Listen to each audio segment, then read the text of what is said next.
que lo conocemos muy bien. Estamos muy ligados siempre a Argentina, todos los paraguayos, porque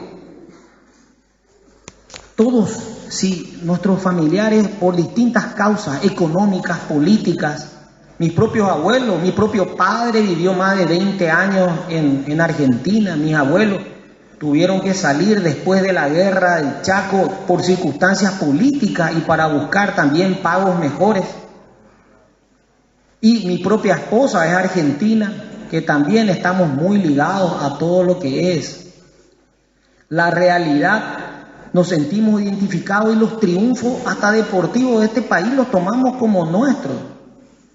Porque decimos que hay rivalidad ni nada, pero cuando sale lo consideramos nuestro. Muchas veces hasta hago un comentario, muchas veces hasta con una especie de denigración que los porteños nos hacen, pero igual lo tomamos como nuestro, porque somos gente sencilla y nos sentimos identificados con la provincia y con la gran nación hispano-guaraní, porque veo que no somos solamente nosotros, porque cuando hacía un posgrado en Buenos Aires, así el profesor decía, teníamos unos compañeros, unos amigos que estábamos circunstancialmente viajando ahí en uno de las clases que teníamos y eran de Corrientes, otros de Entre Ríos, y hablamos más o menos igual y decía ese Corrientes, vos sos igual a ellos, le dijo el profesor, pero nosotros somos de Entre Ríos, yo soy de Corrientes, no, pero ustedes todos son iguales. Imagínate, lo dijo una especie entre simpatía y bueno, y a partir de ahí nos dimos cuenta, porque íbamos a jugar fútbol después, ya sabemos en qué equipo tenemos que estar contra esto. No, y ahí ya le echamos a Lombarete,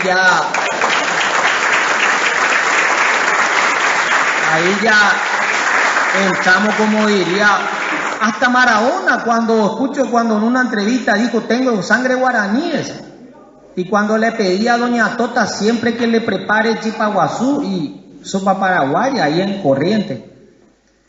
Entonces, esta introducción es porque ese sueño federal de lo que va a ser la guerra, la Triple Alianza, no significó solamente un aspecto bélico por territorio, no, fue la aniquilación de una manera de vida. Fue la aniquilación de un espíritu que nació, como diría, un solo gobernador, porque si vamos a analizar los hechos históricos, Santa Fe, no digo la provincia, la ciudad de Santa Fe, en 1583, muy poca gente sabe que solamente 11 españoles y más de 100 asuncenos fundaron, que trajeron el mate, trajeron el ganado.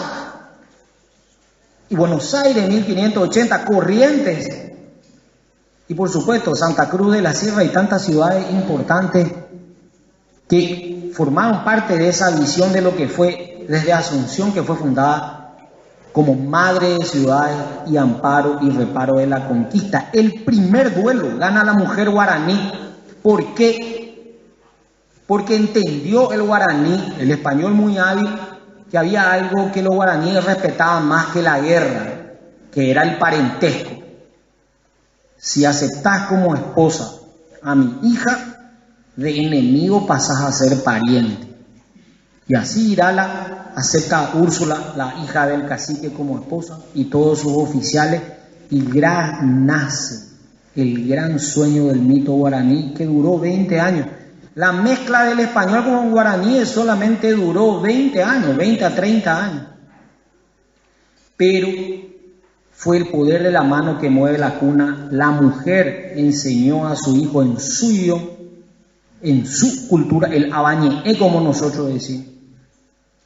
Dentro de su pensamiento era el idioma del amor, de la intimidad, del lenguaje con los vecinos, y el español, como hasta el día de hoy, para actos oficiales. Por eso a nosotros nos es mucho más fácil comunicarnos en verdad en guaraní.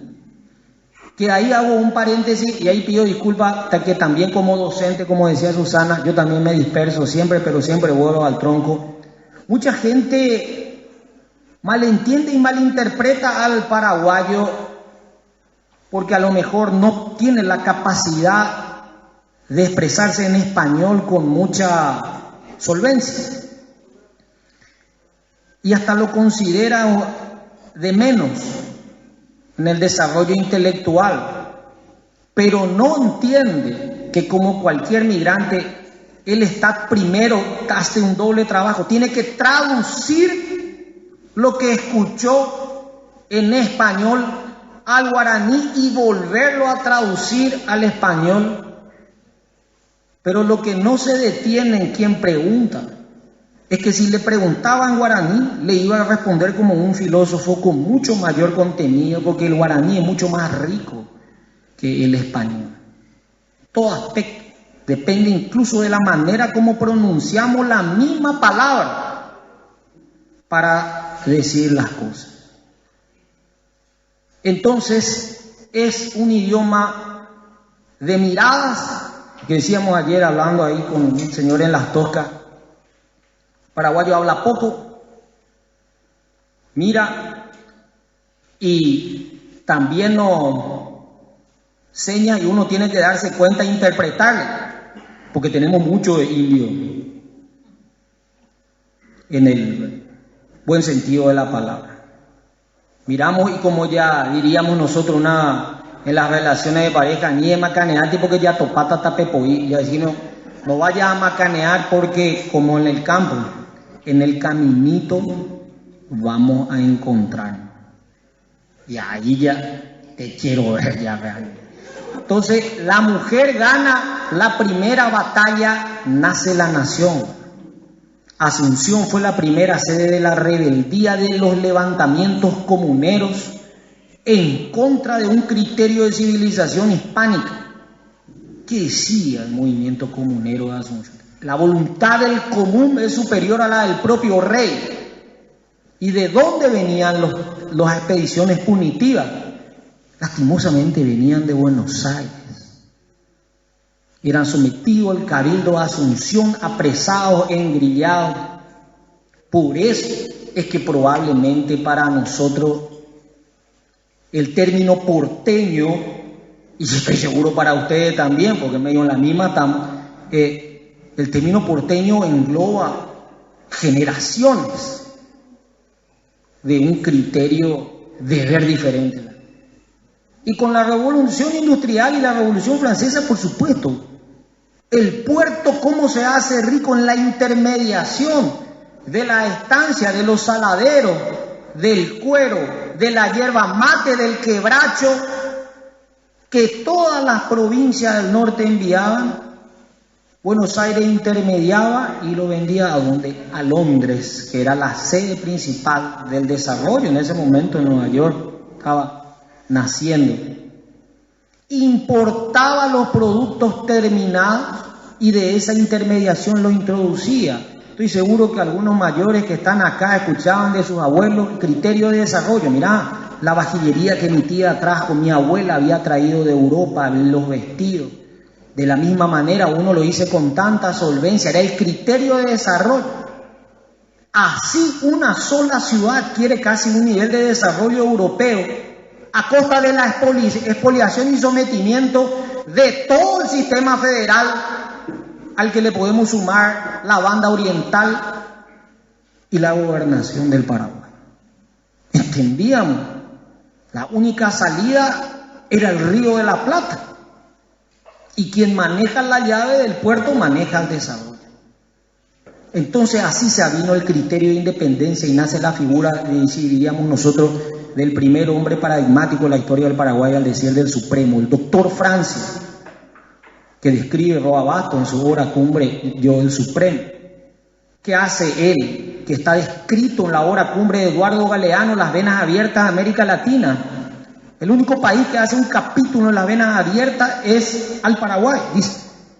El doctor Francia entiende, porque nosotros consideramos la provincia rebelde, que tenía que entrar dentro del criterio de desarrollo de los territorios que componían el antiguo reinato del Río de la Plata, entiende que no tiene dinero y se alía con las principales fuentes de desarrollo, el pueblo. ¿Y qué hace? La primera reforma agraria de América. Confisca la tierra a los españoles y a los poderosos y los entrega a los campesinos. Expropia la tierra a quien Y las principales familias de Asunción que hacen, emigran a Buenos Aires. Esa va a ser la base de lo que años después van a fundar la Asociación Paraguaya y en la guerra de la Triple Alianza, la Legión Paraguaya, que van a pelear contra sus propios compatriotas. Estos eran lo que se conoce técnicamente como los entregadores, quienes hicieron el trabajo sucio, los vaqueanos de los aliados. Por aquí vamos a entrar que en la batalla de las Termópilas está personificada en un personaje siniestro que se puede ver en la película, que es Espialtes, el griego que le dice a Jerjes dónde está el paso para eludir el bloque de las Termópilas en el mar. Un entregador, siempre hubo un Judas en la historia, por 30 monedas. Estos van a venir contra su patria. Entonces, ¿qué tiene el Paraguay? Vamos a ver el material número 1 de lo que tenemos, algunos de los aspectos que nos marcan como país, que nos marcan a nosotros, y que este es uno de los capítulos más estudiados en la historia universal. Adelante.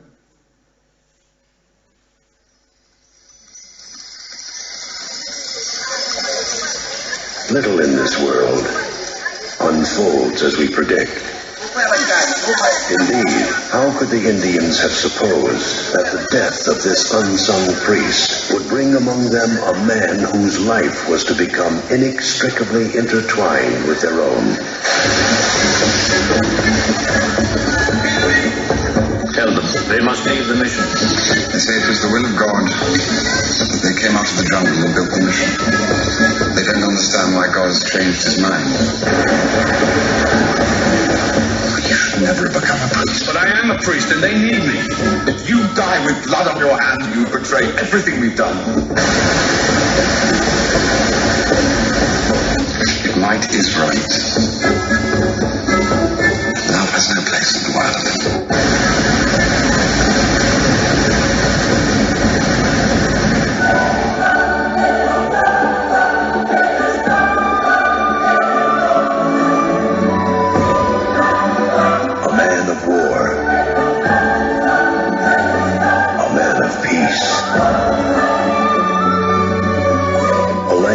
Timeless beauty, an age of conquest, the laws of heaven, the way of the world, the lives in the balance.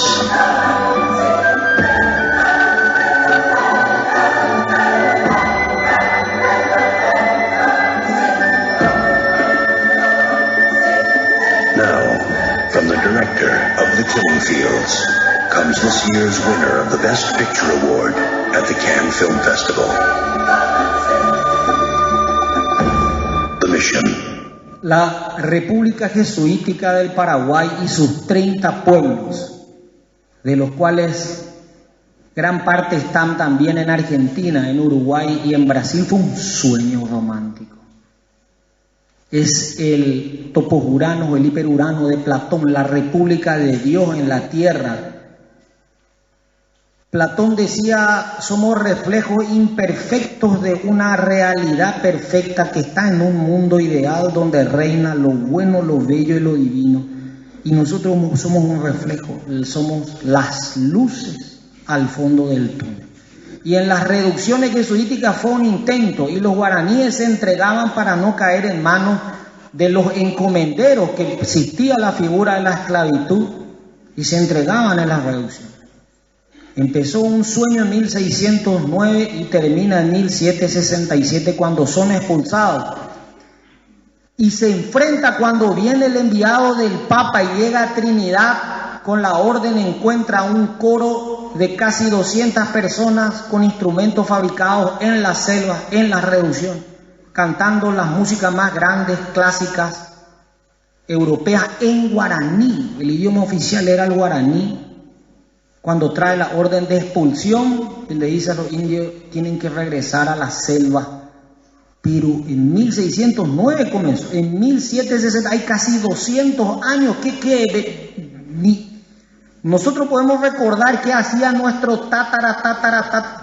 O sea, no estamos hablando de volver a algo que conocemos tan fácilmente. Que cuando analizamos hechos históricos, y siempre le digo a los alumnos y acá viendo a los jóvenes, siempre tenemos que tratar de posicionarnos en el momento, espacio y tiempo oportuno, porque si no es muy difícil juzgar con los celulares o el aire acondicionado un hecho acontecido en ese tiempo. Tenemos que tratar de hacer el esfuerzo de abstraernos y colocarnos como observador, si es posible, allí.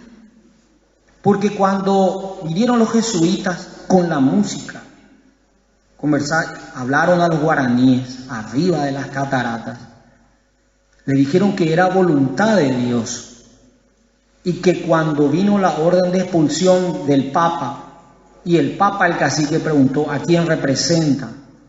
El Papa representa a Dios. Entonces, la pregunta lógica de los guaraníes es: entonces Dios, ¿por qué cambió de opinión con nosotros? ¿Qué les hicimos a Dios? Una pregunta que hasta el día de hoy es difícil responder, pero quiero yo darle el germen de lo que constituyó la formación de nuestro ADN, del espíritu guaraní que nos marca y por qué son tan cercanos pero tan diferentes en muchísimos aspectos a otros. Es la isla rodeada de tierra, como decía Roabastos. Y dentro de ese régimen del doctor Francia, militar, prácticamente nos levantábamos a las 4 de la mañana, se tomaba el mate 1 hora, se trabajaba al mediodía, se almorzaba, se hacía la siesta, la gente tenía oportunidad de integrarse, porque a las 7 tenían que estar en las casas porque se cenaba y se dormía. No había delincuentes, no había ladrones, no había asesinos. Dentro de un sistema de las Provincias Unidas donde era la figura, en este caso, toda del caudillo. Un caudillo de acá contra el caudillo de allá y revoluciones internas interminables. Más decían choques entre distintos caudillos en un solo año, mientras en el Paraguay, nomás al otro lado del río, mandaba uno, iría un régimen. Sobre esa base de un Estado altamente, es que honesto, porque cuando muere el doctor Francia, hacía más de 15 años que no cobraba su sueldo, su propia propiedad había donado al Estado, no asistía a recepciones, no aceptaba obsequios, y ustedes, incluido el intendente, que está vinculado a la política, ustedes saben que cuando llegan a un cargo, si te hacen un regalo y caro, nosotros guaraníes decimos, va para la hipotada, algo va a querer, y va a sonar tu celular. Mi querido amigo Añez, yo quiero hablar contigo ya, ese ya sabes, acá viene un pecheo de... Mira, así está dentro de tu posibilidad, espero que le guste a tu señora, salió lo ya...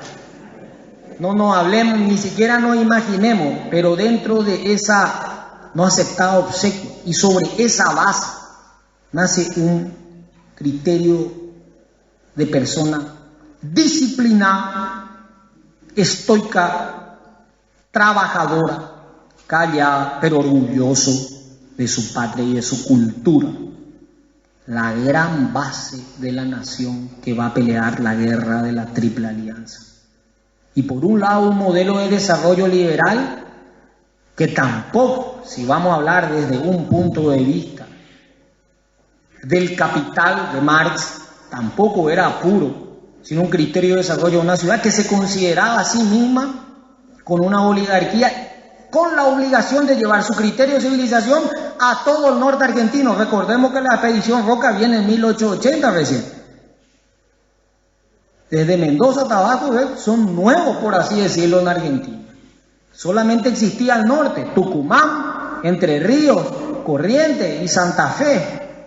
Después, lo otro iba a ser incorporado, ya sabemos cómo el futuro de lo que le iba a quedar a los gauchos, a los tehuelches, a los mapuches, y cómo se hicieron de tierra los principales generales que llevan los nombres de esa gobernación. Bueno, pero eso, en fin, eso ya es, no dejemos ahí, sí que ya me voy a dispersar y no es el punto del tronco, y ustedes me van a pegar, me van a tirar ondita, como decimos. Pero volvamos, esa es la base. Y vamos al segundo material de lo que diría aquí la consideración de Buenos Aires. Rápido, vamos a ver.